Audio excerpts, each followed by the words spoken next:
For all of our die-hard fans, we've recently released our first ever limited apparel drop with a high-quality, comfortable graphic hoodie. This hoodie will only be available while quantities last, and it's perfect for working out, staying warm this winter, and just everyday use. Head over to shop.motivational.com to grab yours today. A lot of people, it's the expectation that destroys their ability to be successful because they expect to win on the first shot, and no one does. And so it's like, are you asking the universe to be unreasonable for you by expecting to be good on your first try? With 20 hours of focused effort, most people can be pretty decent at something, but most people spend years waiting to do the first hour. How can I decrease that action threshold and get someone to just embrace the suck? You should expect to suck, and it would be unreasonable for you to be good if you haven't done it before. I think that most people know to get in shape or to lose weight, whatever, they know they need to eat fewer donuts and move more in general, but they don't, right? Because they're afraid of getting started, or they don't have the discipline to keep going, which is they can't make the short-term sacrifice for the long-term achievement. Once people understand you're going to fail, and you're going to fail a lot, and if you can't deal with that failure, then you won't do the things you need to do to ultimately be successful. Most people had a graveyard of failures before they had their actual first success. Is this the path for me? Well, if I started something, I would be more likely to be successful than if I did not start anything.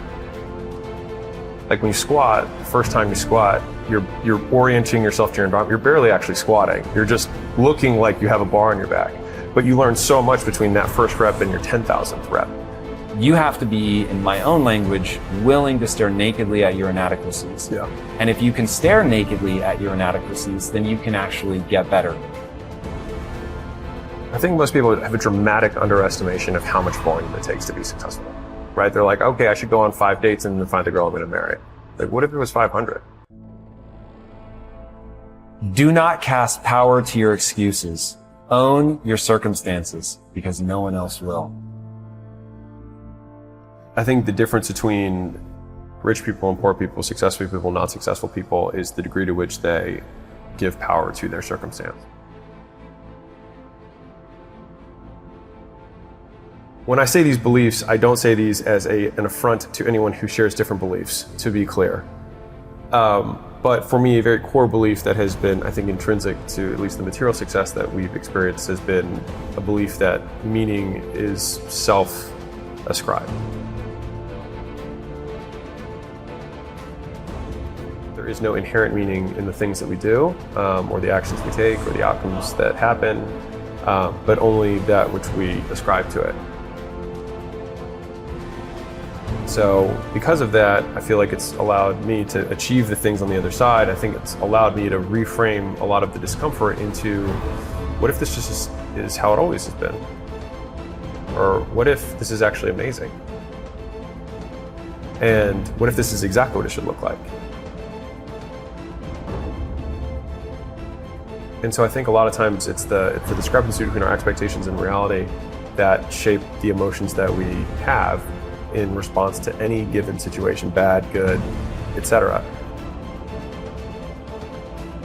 And so I think a lot of people can't control their state, and we deal with this with a lot of the portfolio companies is, there's a big percentage of time where they're stressed and they think there's something wrong with them.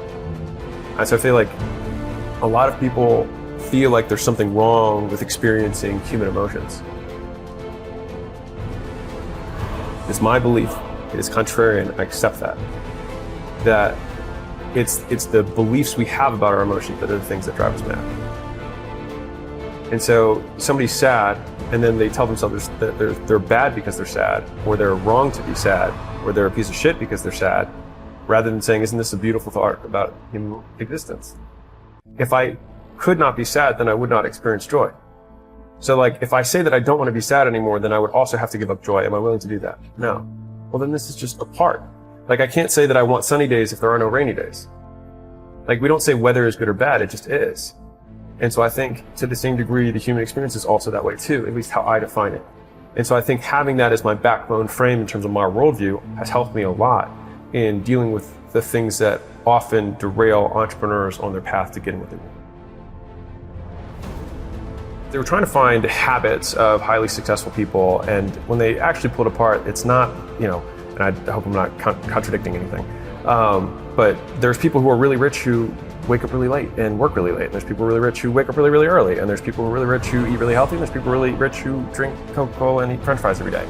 And so there's all these things that we want to make as truths, but there's easy examples that counter those things. So it's like, what are the few things that are true, or at least that seem to be present in all of the situations? And it seems as though there were surprisingly few.